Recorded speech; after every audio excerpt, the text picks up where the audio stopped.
ചിന്തിച്ചപ്പോൾ ഞാനും എപ്പോഴും ഉസ്താദിന്റെ ശിഷ്യനായിരുന്നു എന്നല്ലാതെ വേറൊന്നും പറഞ്ഞു. എൻ്റെ ചേട്ടൻ എപ്പോഴും ഉസ്താദിന്റെ ശിഷ്യനാണ്. നീറ്റ് നിൽക്കാൻ വയ്യ. പിന്നെ ഒരു പ്രതീക്ഷ ഉള്ളത് ബാബുശ്രീയുടെ മകൻ ഒരു ചികിത്സ പറഞ്ഞിട്ടുണ്ട്, നാളെ അവിടെ നിന്ന് പോകണമെന്ന് ഞാൻ എൻ്റെ ഒരു മകനുമായി ചട്ടം കെട്ടിയിട്ടുണ്ട്. അള്ളാഹു ശുഭയാക്കി തരട്ടെ. നിങ്ങളെല്ലാവരുടെയും അടുത്ത് അള്ളാഹു നമ്മളെല്ലാവരും അള്ളാഹു ശുഭയാക്കട്ടെ. ചികിത്സ ഒരു സബബ് മാത്രമാണ്. ഞാൻ ആദ്യം പറഞ്ഞത് ചേലക്കുളത്തെ എനിക്ക് ശരിക്കും അറിഞ്ഞുകൂടാ, എന്നാൽ നല്ലതുപോലെ അറിയില്ല. അങ്ങനെയാണ് എൻ്റെ അവസ്ഥ. ഞാൻ നെഹ്റുവിൻ്റെ കിതാബ് തീരുന്നത് വരെ എൻ്റെ സ്വന്തം നാടായ തൂത മഹലിലാണ് ഓതിയത്. വീട്ടിൽ നിന്ന് ചോറ് പാത്രത്തിൽ ചോറും കൊണ്ടാണ് കഞ്ഞൂടി കഴിഞ്ഞിട്ട് പോകുന്നത്. ഉച്ചയ്ക്ക് ചോറും കൊണ്ട് പോയി അവിടെ ചോറിന് അതിനൊക്കെ അങ്ങനെ നെഹ്റുവിൻ്റെ കിതാബ് ഓതിയത് തന്നെ 5 കൊല്ലം കൊണ്ടാണ് തീർന്നത്. അപ്പം അതിൻ്റെ കൂട്ടത്തിൽ 10 കിതാബ് മുഴുവൻ ഓതി, അതേപോലെ നെഹ്റുവിൻ്റെ കിതാബ് ഓതി, ജിനായത്ത് വരെ ഓതി, അതേപോലെ തന്നെ സനൂസി അതിൻ്റെ ചില ഓതി, അങ്ങനെയുള്ള ചില. പിന്നെ ഇറാബുകൾ പറയുന്ന ഒരു കിതാബുണ്ടല്ലോ, അവാമിലിൻ്റെ മതി, അതിൻ്റെ പേരെന്നെ മറന്നുപോയി, അത് ഓതി, ബുർദ ഓതി, ഇതൊക്കെ ഇതിൻ്റെ കൂടെ ഓതിയിട്ടുണ്ട്. ഇപ്പം നമ്മുടെ അടുത്ത് മുത്താലിമ്യങ്ങൾ വരുമ്പോൾ ചിലവരൊക്കെ തഫ്സീർ ഓതുന്നുണ്ട്, ചിലവർ ജമ്മ ഓതണം എന്നൊക്കെ പറഞ്ഞിട്ടാണ് വരുന്നത്. വായിച്ചു നോക്കുമ്പോൾ നബിൻ്റെ കിതാബ് ഓതാനുള്ള ഇല്ല. പിന്നെ എന്ത് ചെയ്യും? കാരണം അവർ BA-ക്കും MA-ക്കും MCOM-ഒക്കെ പഠിക്കണം. അതിൻ്റെ ഇടയിൽ ഒഴിവുള്ള നേരത്തെ ഓർത്താണ്. ആ നിലയിൽ ദിവസമൊക്കെ ക്ഷീണിച്ചു പോയി. ഓരോ യുഗങ്ങൾ കഴിയുന്തോറും ഇത് ക്ഷീണിച്ചുകൊണ്ടാണ് വരുന്നത്. പെടപ്പള്ളി ഉസ്താദ് എന്ന് പറഞ്ഞാൽ കേരളത്തിലെ ഏറ്റവും വലിയ പണ്ഡിതനാണ്. അതിൻ്റെ അപ്പുറം ഒരു പണ്ഡിതനെ പറയാനുണ്ട്. ഈ കുത്തുബിനെ സംബന്ധിച്ച് പറയാം, അതിൻ്റെ അപ്പുറം ഒരാളെയും പറയാനുണ്ട്. പക്ഷെ അദ്ദേഹം എടപ്പള്ളിയിൽ മുദരിസായി മാത്രം ഒതുങ്ങി ജീവിച്ചതുകൊണ്ട് ആലിമീങ്ങളല്ലാത്ത മറ്റാർക്കും അധികവും അദ്ദേഹത്തെ പറ്റി അറിഞ്ഞുകൂടാ. വാസ്തവത്തിൽ മാടവൻ അബൂബക്കർ മുസ്ലിം, കണിയാപുര അബ്ദുൽ ഇതേപോലെയുള്ള ആൾക്കാരൊക്കെ ബഹുമാനിച്ചിരുന്ന ഒരു വലിയായിരുന്നു എടപ്പള്ളി. ശിഷ്യന്മാരായ ഞങ്ങൾക്ക് പലവർക്കും ജീവിതകാലത്ത് സ്വപ്ന ദർശനം നടത്തിയിരുന്ന ഉസ്താദ്. വഫാത്തിന്റെ ശേഷം എനിക്കൊരു സംശയം ഉണ്ടായി. ആ സംശയം ഉണ്ടായത് ഞാൻ കുത്തുവീട് മുമ്പ് പ്രസംഗം തുടങ്ങിയപ്പോഴാണ്. അത് പാടില്ല എന്നും പറഞ്ഞ് കുറേ വിഷയന്മാർ പറഞ്ഞു. ഞാൻ പറഞ്ഞു അത് നിഷേധിക്കുന്നവൻ ചുന്നിയല്ല എന്നിട്ടൊരു പുസ്തകവും. ആ പുസ്തകം കൊണ്ട് നിങ്ങളൊക്കെ വായിക്കുക. ഇന്നേ വരെ ഒരാരും എൻ്റെ പുസ്തകത്തിന് മറുപടി പറഞ്ഞു. അത്രയും തെളിവുകൾ വെച്ചിട്ടുണ്ട്. കാരണം ബ്രഹ്മരാസിന്റെ കാലത്ത് നടന്നിരുന്നതാണ് പ്രസംഗം. അത് സുക്കൂത്തിയ ഇജ്മാനാണ്. സുക്കൂത്തിയ ഇജ്മാനെ നിഷേധിച്ചാൽ ശൂന്യാണെന്ന് പറയാൻ ഒക്കില്ല. അത് അപ്പൊ ഞാൻ പറഞ്ഞു വന്നത് ഇങ്ങനെ എടപ്പള്ളി ഞാൻ ഇതൊക്കെ കഴിഞ്ഞ് അൽഫി ഓതാൻ വേണ്ടി ആദ്യം നാട് വിട്ടു. വെട്ടിക്കാട്ടിൽ ചെറുതുരുത്തി PM ശരിയാൽ ആദ്യകാലത്ത് സംസ്ഥാന മുഷാവരം പലർത്തുന്ന അൽഫി ഓതി. അതിൻ്റെ കൂടെയാണ് ചെറുത് ദിവൻ അബായിസ് ഇപ്പോഴത്തെ പോലത്തെ ചില കിതാബുകളൊക്കെ ചെറുത് മുമ്പ് നിശ്ചയന്മാരെടുക്കുന്നു. അതൊക്കെ കഴിഞ്ഞതിന് ശേഷം ഒരാൾ എന്നോട് പറഞ്ഞു, നിങ്ങൾ എങ്ങോട്ടും പോകരുത്, എടപ്പള്ളി ഉസ്താദിൻ്റെ അടുത്ത് തന്നെ ഓർമ്മ പറഞ്ഞു. അതനുസരിച്ചാണ് ഞാൻ എടപ്പള്ളി ഉസ്താദിൻ്റെ അടുത്ത് വരുന്നത്.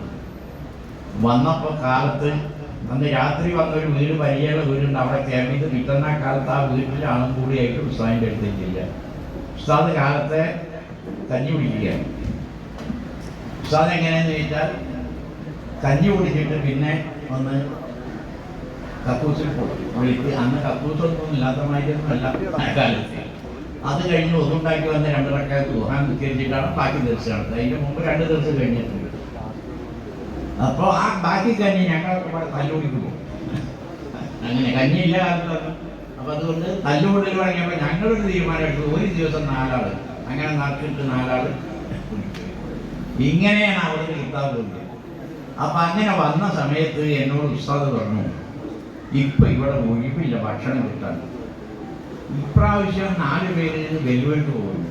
അതിലൊന്ന് ചേലക്കുളം മുഹമ്മദ് മുസ്ലിം, മറ്റൊന്ന് അവിടുത്തെ എടപ്പള്ളി കാലി കുടുംബത്തിൽപ്പെട്ട അബ്രഹാം മുസ്ലിം, ചെമ്പിട്ടവള്ളി അബ്രഹാം മുസ്ലിം എന്ന പേര് അറിയപ്പെടുന്നു. മൂന്നാമത്തത് കുയ്യേലിപ്പണിക്കാരൊരു കൊച്ചുവന്നു. അതേപോലെ നാലാമത്തത് പുറക്കാട്ടുകാരൻ ഒരു മുസ്ലിം, അദ്ദേഹത്തെ ഷെയറാനി എന്നാണ് വിളിക്കുക. അദ്ദേഹം പിന്നീട് കുഞ്ഞുണ്ണിക്കാരൻ ഉദ്ദേശിച്ചായിട്ടുണ്ട്, വണ്ണപ്പുറത്ത് അവരെവിടെയൊക്കെ അറിയാം. ഇവർ 4 പേരും വെല്ലുവിളിക്ക് പോവുക. അപ്പൊ 4 നിങ്ങൾ റമദാൻ കഴിഞ്ഞിട്ട് കൊണ്ടുപോവാ, ഒരു ഭക്ഷണം കിട്ടണമെന്ന് പറഞ്ഞ് ഞാൻ തിരിച്ചു പോയി. അപ്പൊ മൂപ്പര് പറഞ്ഞു, നിങ്ങൾ 4 പള്ളിയിൽ നോക്കിക്കോ, അവിടെ എൻ്റെ ശിഷ്യൻ തന്നെയാണ് ഉദ്ദേശിച്ച്, പറ്റുമെങ്കിൽ 3-4 മാസമല്ലേ ഉള്ളൂ അവിടെ നിന്നോന്ന് പറഞ്ഞു. അവിടെ ചെന്നപ്പോൾ ഞാൻ അന്ന് എനിക്ക് മുത്തസറക്ക് വന്നതെന്ന് പറഞ്ഞപ്പോൾ അബ്ദുറാൻ കഴിഞ്ഞ് ഞാൻ അത് മനസ്സിലാക്കി, നിങ്ങൾ വടക്കോട്ട് തന്നെ പോയിക്കോ.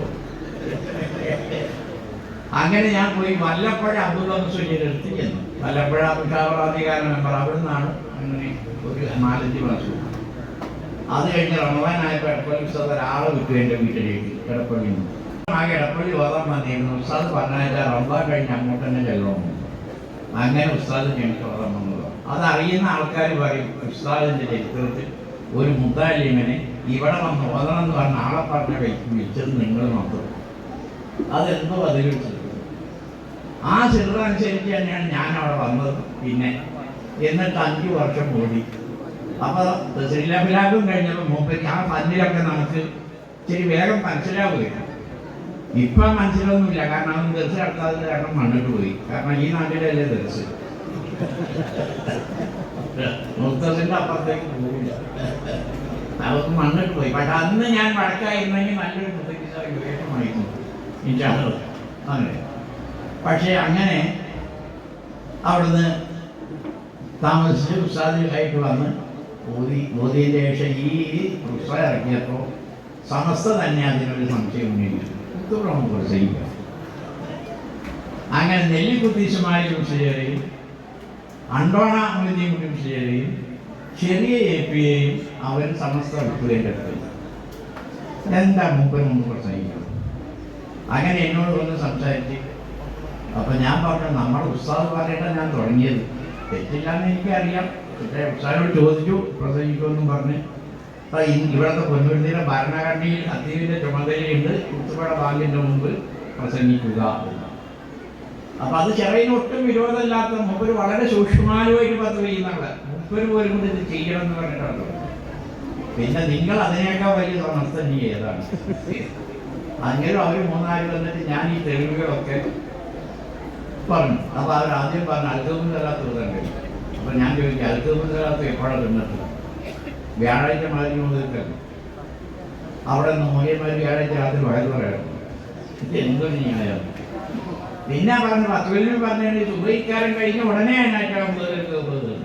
അപ്പോൾ വയറ് പറഞ്ഞ ആളെ കിട്ടുണ്ടല്ലോ. അപ്പോൾ അവരത്ഭുതം തരാത്ത തോന്നിയിട്ട് ഈ ആള് കൂടുന്ന നേരത്ത് പറഞ്ഞാലേ പറ്റുള്ളൂ.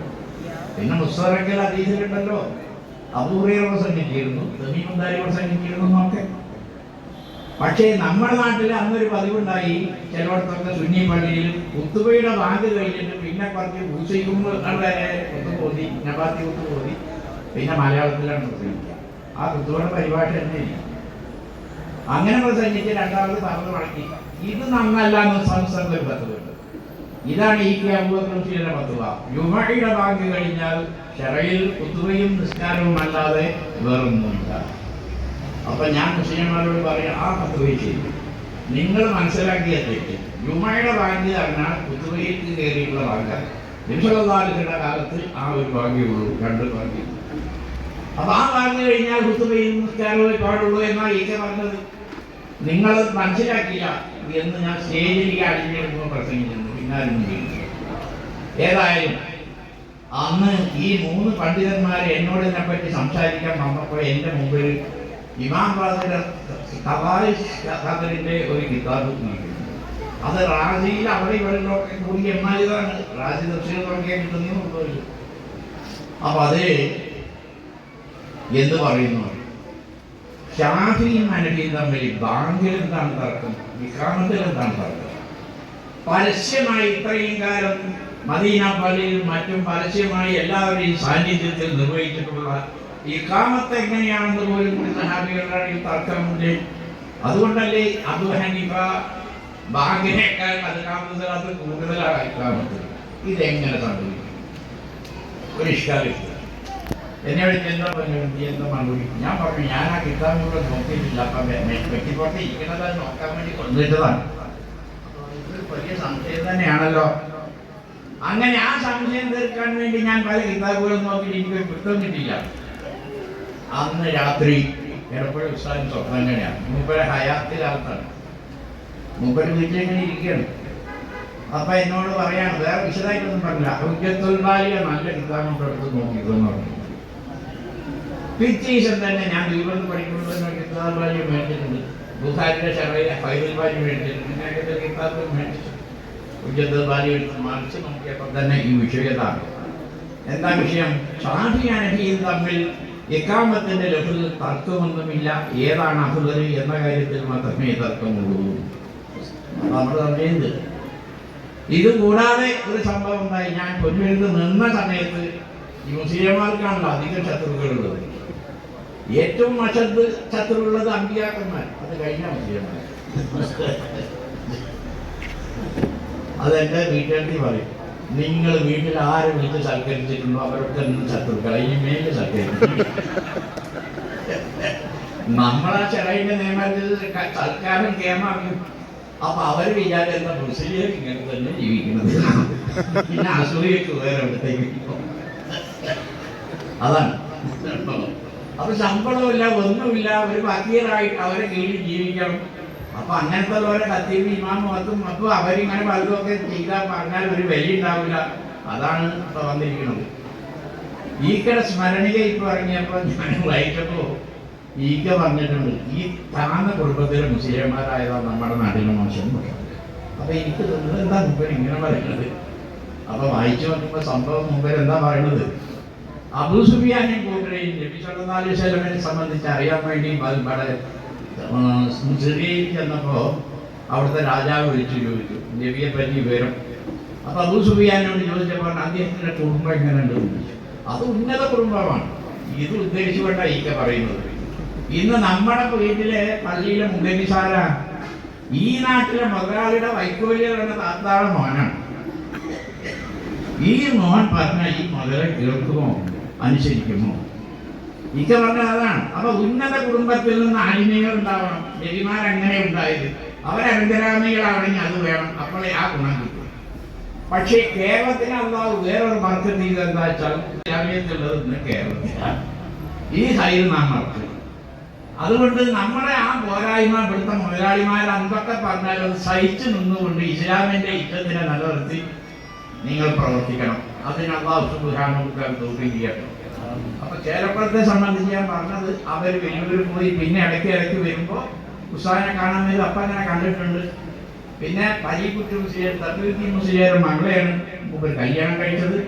അന്ന് അവിടെ വലിയൊരു പറമ്പിലാണ്, എന്നാൽ ഓർമ്മ മാർഗം എന്ന് പറഞ്ഞ അഴിമയിലൊരു സ്ഥലമുണ്ട്, അവിടെയായിരുന്നു താമസിച്ചത്. ആ കല്യാണത്തിനാണ് ഞാൻ കൂടിയത്. അവിടെ ആദ്യം ഒരു കല്യാണത്തിന് അന്ന് ഇതിൻ്റെ ഇന്റർവ്യൂവിന് വരെ വന്നപ്പോൾ ഞാൻ പറഞ്ഞു, ഞാൻ ആദ്യം ബിരിയാണി ഇന്നത് കേരളത്തിൻ്റെ കല്യാണം. അതിവിടെ സ്മരണീയ വരെ എഴുതിയിട്ടുണ്ട്. അന്ന് ഞങ്ങളുടെയൊക്കെ നാട്ടില് തേങ്ങാച്ചോറ വെക്കണം, അത് കൂടിയാൽ നെയ്ച്ചോറി, അല്ല ബിരിയാണി ഇല്ല. ബിരിയാണി ആദ്യം തിന്നത് ഇതാണ്, പരീക്കുട്ടികളിൽ ചേർന്ന് നല്ല കളക്കിടാവിന്റെ ബിരിയാണി തിന്നാലും മഴക്കാലം അങ്ങനെ അങ്ങനെ ഒന്ന് കണ്ടിട്ടുണ്ട്. അതേപോലെ എപ്പോഴേലും എവിടെയും വെച്ചൊന്ന് കണ്ടിട്ടുണ്ടെന്നല്ലാതെ ചേലക്കുളം എന്താണെന്ന് ഇന്നാണ് എനിക്ക് മനസ്സിലാക്കാൻ കഴിഞ്ഞത്. ആ നിലക്ക് എനിക്ക് ഈ സ്മരണീയ അനുബന്ധിച്ച് ഉപഹാരം തന്നതിന് ഞാനതിന് യോഗ്യനല്ലെങ്കിലും ചേലക്കുളത്തിനെ കൂടുതൽ മനസ്സിലാക്കാൻ കഴിഞ്ഞു എന്നുള്ളതാണ് ഇതിന്റെ ശ്രേഷ്ഠത. അല്ലാഹു സുബ്ഹാനഹു വ തആല അദ്ദേഹത്തിന്റെ വിതരണം ചെയ്ത ഇൽമ് ഇനിയും ദുനിയാവിൽ നിരന്തരം നിലനിൽക്കുകയും അതിൽ നിന്നുള്ള മഹത്തായ പ്രതിഫലം അള്ളാഹു എത്തിച്ചു കൊടുക്കട്ടെ. കബീർ ഉസ്താദ് ഇവിടെ പ്രസംഗിച്ചപ്പോൾ ഖുർആൻ എന്ന് പിടിച്ചിട്ട പല പല കാര്യങ്ങളും ഞാൻ അതിലേക്കൊന്നും കടത്തിയല്ല. ഈ അടുത്ത വിഷയം റാശി നോക്കിയപ്പോൾ എന്ന് പറഞ്ഞിട്ട് പ്രാർത്ഥിക്കുന്നു. അപ്പൊ നോക്കിയപ്പോൾ നമ്മൾ വിചാരിക്കാത്ത എന്തൊക്കെയോ മുമ്പ് പറഞ്ഞിരിക്കുന്നു. ബിസ്മില്ലാഹി എന്ന് പറയാതെ ഇഖ്റ ബിസ്മി റബ്ബിക്കാൻ എന്താ പറഞ്ഞത് എന്ന ഒന്നാമത്തെ സംശയം എന്റെ മനസ്സിൽ. ബിസ്മില്ലാഹിർ റഹ്മാനിർ റഹീം അല്ലേ ഖുർആനിന്റെ തലക്കെട്ടുള്ളത്. ഇവിടെ ആദ്യം ഖുർആൻ ഇറങ്ങുമ്പോൾ തന്നെ ബിസ്മില്ലാഹി എന്നല്ലല്ലോ പറഞ്ഞത്. ഇഖ്റ ബിസ്മി റബ്ബിക എന്തുകൊണ്ട്? എന്താ അങ്ങനെ പറയാൻ കാരണം? ബിസ്മില്ലാഹി അവിടെ പറഞ്ഞുണ്ടായിരുന്നില്ലേ? ഇഖ്റ ബിസ്മില്ലാഹി റഹ്മാൻ എന്താ ഇഖ്റ ബിസ്മി റബ്ബിക എന്ന് പറഞ്ഞത്? ചിന്തിച്ചോക്കെ വേഗം കിട്ടും. റാസി എന്നാത് പറഞ്ഞു. എന്താ പറഞ്ഞത്? ഇറാഖിൽ വെച്ച് ഗിബിയിൽ വന്നപ്പോൾ പിശാചാണോ എന്താണെന്ന് വിചാരിച്ച് പേടിച്ച് ഇങ്ങനെ വരച്ചു. അപ്പോഴാണ് പറഞ്ഞത് വായിക്കണം. അള്ളാഹല്ല പറഞ്ഞത് നിന്നെ സൃഷ്ടിച്ച് പോറ്റി വളർത്തിയ നാഥന്റെ നാമത്തിൽ വായിക്കും. നീക്കണ്ട പറഞ്ഞത് എന്നാണ് ആ വാക്കിന്റെ ഉള്ളിൽ.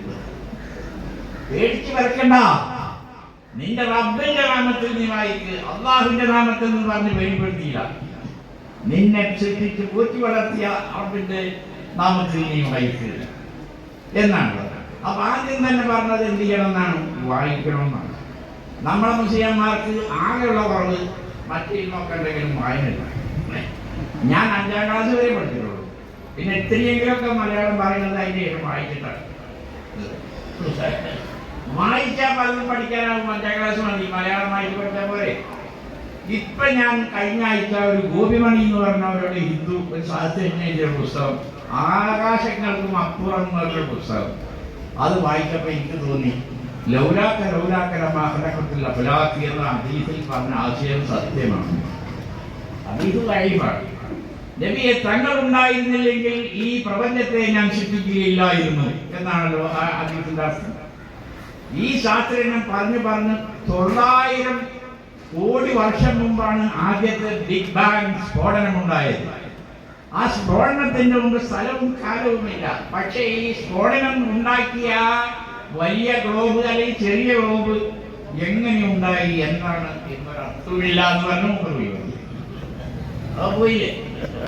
പക്ഷേ ആ ബിഗ് ബാങ് ഉണ്ടായിട്ട് 900 കോടി വർഷം കഴിഞ്ഞ് പിന്നെയും 300 കോടി വർഷം കഴിഞ്ഞിട്ടാണ് ജീവന്റെ സ്ഫുരണം ഇവിടെ ആദ്യമുണ്ടായത്. അതിൻ്റെ ഇടയ്ക്കുണ്ടായ സൂപ്പർ നോവകളും അതേപോലെ കാർബണും അതേപോലെയുള്ള വാതകങ്ങളൊക്കെ നിറഞ്ഞ് തിങ്ങി ഉണ്ടായതിനു ശേഷം മാത്രമേ ഈ ഭൂമി ഉണ്ടായാൽ ഈ ഭൂമിയുടെ മുഖത്തുള്ള ഈ നിലയുള്ള പശ്ചാത്തലം നിലനിൽക്കുകയുള്ളൂ, ഈ ജീവി ഇവിടെ ഉണ്ടാവുകയുള്ളൂ. എന്നിട്ട് ഈ ഭൂമിമണി സ്ഥിരപ്പെടുത്തിയിരിക്കണം എന്താന്ന് വെച്ചാൽ ഈ പ്രപഞ്ചം ആ മുതൽ പരമ്പരയായി ഉണ്ടാക്കിയ ആ വിധേന ഉണ്ടായെങ്കിൽ മാത്രമേ മാനവകുലം ഇവിടെ ഉണ്ടാവുകയുള്ളൂ. അപ്പൊ മാനവകുലം ഉണ്ടാകാൻ വേണ്ടിയിട്ടാണ് പ്രപഞ്ചം സൃഷ്ടിക്കപ്പെട്ടിട്ടുള്ളത് എന്ന് സ്ഥിരപ്പെടും. അപ്പൊ ഈ ഹദീസിന്റെ മനസ്സിൽ ഓടിയത് ജീവി ഉണ്ടായത് അങ്ങനെയാണ്. പക്ഷെ ജീവലോകം ഉണ്ടായതോ ഈ പ്രപഞ്ചം മുഴുവൻ നബിയെ തങ്ങൾ ഉണ്ടാകുമായിരുന്നില്ലെങ്കിൽ സൃഷ്ടിക്കുകയില്ലായിരുന്നു. ആ നബി സല്ലല്ലാഹു അലൈഹി വസല്ലം തങ്ങളോടാണ് ഈ പറഞ്ഞത് തങ്ങൾ വായിക്കണമെന്ന്. എന്തുകൊണ്ട് വായിക്കണം? എന്ത്? അള്ളാഹു തങ്ങളുടെ പടച്ച റബ്ബിന്റെ നാമം കൊണ്ട് വായിക്കണം. പടച്ചവൻ എന്നാ. ഇനി അതിനെപ്പറ്റി ഒരു വാക്ക് ഞാൻ പറഞ്ഞത്. ഞാൻ എപ്പോഴും ഉസ്താദിന്റെ അടുത്ത് ചോദിക്കുമ്പോൾ ഒരു ജോലി ഏറ്റെടുത്തതിന് ശേഷം ഞാൻ പറഞ്ഞില്ല, ഒരാളെ എന്നെ ഉപദ്രവിക്കാൻ വന്നു. നേരിട്ടല്ല, കാണാൻ പോലും. ഞാൻ വാർത്തയുടെ സ്വപ്നം കാണാൻ ഉസ്താദ് കേട്ടോ, നിന്നെ പറ്റിക്കാൻ അവിടെ ഒരാൾ സാധനം ചോദിച്ചിട്ടുണ്ട്, സൂക്ഷിക്കോ. അപ്പൊ ഞാൻ എന്ത് ചെയ്തു? നിയമത്തിൽ വെച്ച് മഞ്ഞപ്പിത്തുണ്ടായ ക്ഷീണമാണ്. അതിന്റെ ക്ഷീണമായിരിക്കും വിചാരിച്ചിരിക്കുക. പക്ഷെ സംഭവം വേറെയാണ്. അങ്ങനെ 2 ദിവസം കഴിഞ്ഞപ്പോൾ അബ്ദുൽ സാർ വരുന്നത് വന്ന് പള്ളിപ്പേട്ടോട് സിയാറത്തിൻ്റെ കവറിറക്കിയിട്ടുണ്ടല്ലോ, എന്നെ പോകാനായിരുന്നില്ല പറഞ്ഞപ്പോ ഇതിലേക്കാ സൂചന. അങ്ങനെ ഞങ്ങൾ തിരിഞ്ഞ് മൂപ്പര് നാളെ കളമശ്ശേരി നിങ്ങൾ വരണം കാലത്ത്. ഞാൻ കളമശ്ശേരി മൂപ്പർക്ക് കാതിങ്ങളോട് പോലെ ചെയ്യുമ്പോൾ ഓരോ സമയത്ത് അന്ന് പഴയ പോലീസ് സ്റ്റേഷൻ്റെ അടുത്ത് അവിടെ ചെന്നപ്പോൾ ഇവിടെ പറഞ്ഞ വർത്തമാനങ്ങളൊക്കെ നിങ്ങൾ ഭക്ഷണം പിടിക്കാനിരിക്കുന്നത് ഒരിക്കലും പിന്നിട്ട് പോയിരുന്നു. ഉടനെ എന്നെ ജഗന്നാഥിലും അമ്പി കോളേജിൽ പ്രിൻസിപ്പാളായി ക്ഷണിച്ചു, വേറെ ദിവസത്തേക്കും ക്ഷണിച്ചു. എറപ്പള്ളി ഉസ്താദിന് പറഞ്ഞേ പോകാൻ പറഞ്ഞു. അങ്ങനെ 60 കൊല്ലമായി, 61ാമത്തെ വർഷം. അപ്പൊ എനിക്ക് അതിലുണ്ടായ ക്ഷീണം ദർശിൽ പുരോഗതി ഉണ്ടായില്ല. പക്ഷെ മറ്റു പലതിലും പുരോഗതി ഉണ്ടായി. ഇപ്പൊ ഞാൻ കയറി പ്രസംഗിക്കാത്തൊരു സ്റ്റേജിൽ ഹൈക്കോടതി പ്രസംഗിച്ചിട്ടുണ്ട്, കോർട്ട് സെറ്റ് പ്രസംഗിച്ചിട്ടുണ്ട്.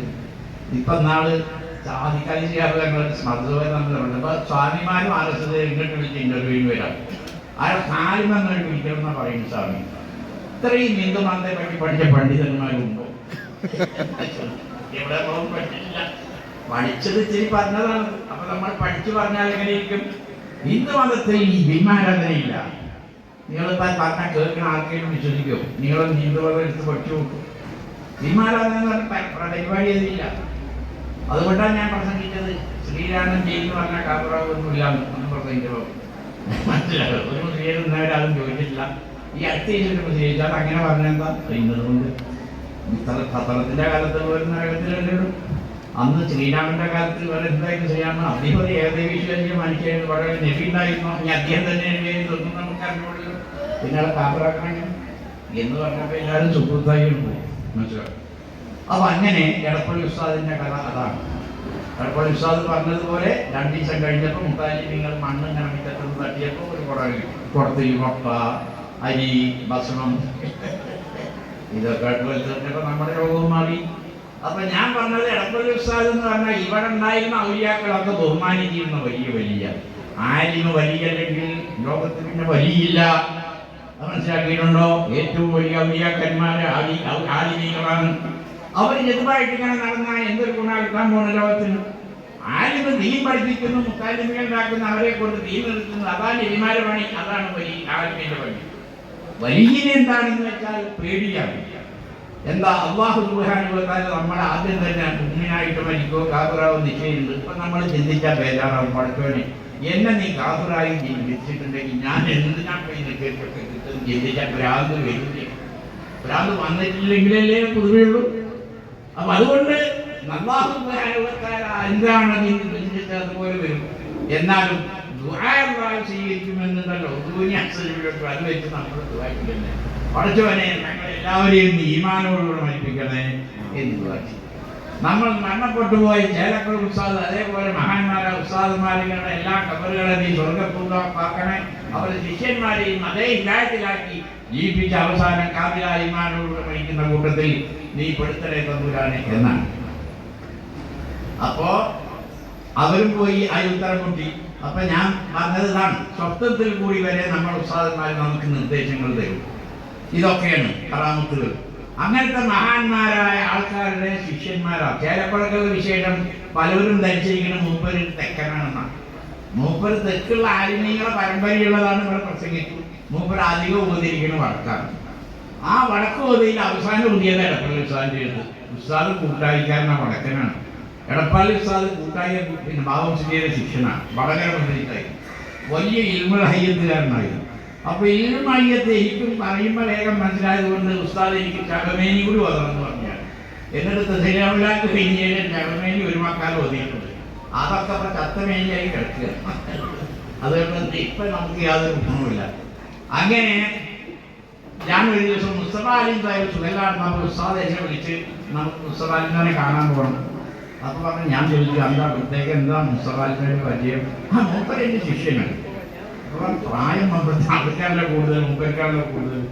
അത് വെല്ലുവിരുന്ന ജമ്മൽ ജവാമി എന്നെ കൊണ്ടാണ് മുസ്തഫ വെല്ലുവിരി പഠിക്കുമ്പോൾ സദക്കുത്താനും ശരിയാണ്, പുള്ളിസ്ഥാനം ശരിക്കന്മാരാണ് വെല്ലുവിരി. അന്ന് മുസ്തഫ അലി സാഹിബ് വെല്ലുവിരുണ്ട്. ജമ്മൽ ജമാ ഉണ്ടായില്ല. എടപ്പള്ളി സാഹിബിനെ കൊണ്ടാണ് ജമ്മൽ ജവാമി. അതേപോലെ ഞാൻ അതിൻ്റെ കാലത്ത് കാഞ്ഞിപ്പുഴ ഇസ്മായിൽ മുസ്ലിം തെക്കുരാളുണ്ടായി മരിച്ചുപോയി. മുമ്പ് എൻ്റെ കൂടെ മടിയുടെ പറയുന്നത് ഇരുന്ന് കൂടി. ഇങ്ങനെ എത്രയോ മുദ്രീസന്മാർ ഉള്ളാതാക്കാൻ എന്നോട് പറയും, ഞാൻ എപ്പോഴും ഉസ്താദിന്റെ അടുത്ത് വരാൻ വേണ്ടി അവരാഗ്രഹിച്ച് എനിക്ക് സാധിച്ചില്ല എന്ന്. ഈ കെ അസംബ്ലിയിൽ ജേഷൻ ഈ കെ അബൂബക്കർ ജില്ലയോട് തെറ്റിപ്പോന്നതാണ്. നേരത്തെ മാത്രമല്ല കിതാബിന്റെ തെറ്റിപ്പോന്ന് എപ്പോഴും ഉസ്താദിന്റെ അടുത്ത് വന്നിട്ടാണ് ജമ്മു ജവാമിയും ഒക്കെ കൂട്ടിയത്. ആ ഈ കെ അസംബ്ലിയിൽ പറയും എന്നെ അച്ഛനാക്കിയത് എപ്പോഴും ഉസ്താദ്. ഏറ്റി പറയും എനിക്ക് ഈ വാദപ്രകാരത്തിലുള്ള കഴിവൊക്കെ ഉണ്ടാക്കി തന്നാണ് ഈ കെ അസംബ്ലി. അപ്പൊ ആരാണ് എപ്പോഴും ഉസ്താദ്? ആലപ്പുഴ ശിഷ്യന്മാരിൽ പ്രധാനപ്പെട്ട ഒരാളാണ് നമ്മുടെ മധ്യപുരുഷനായ അബുൽ ബുഷ്റാ മുഹമ്മദ് മുസ്ലിം. ആലിമീങ്ങളെ കുടുംബത്തിൽ വന്ന് ഇപ്പൊ പറഞ്ഞു കേട്ടപ്പോൾ ഞാൻ മനസ്സിലാക്കിയതിനേക്കാൾ കൂടുതൽ വലിയ വൈപുല്യമുള്ള ഇൽമിന്റെ ആളായി സേവനം ചെയ്ത് നമ്മൾക്ക് വിട്ടുപിരിഞ്ഞു പോയി. അല്ലാഹു സുബ്ഹാനഹു വ തആല അദ്ദേഹത്തെ നമ്മളിൽ ജന്നാത്തിന്റെ അഴിമയിൽ ഒരുമിച്ച് കൂട്ടുമാറാകട്ടെ. ഇൽമിന് സേവനം ചെയ്ത് അവസാനം കാമിലായ്മാരോട് മരിക്കുന്ന സാലിഹാരമാക്കേണ്ട അല്ലാഹു നമ്മളെ പെടുത്തട്ടെ. നമ്മളെ സ്നേഹിക്കുന്നവർക്കും അല്ലാഹു കൊടുത്തു കൊടുക്കുമാറാകട്ടെ. അസ്സലാമു അലൈക്കും വറഹ്മത്തുള്ളാഹി വബറകാതുഹു.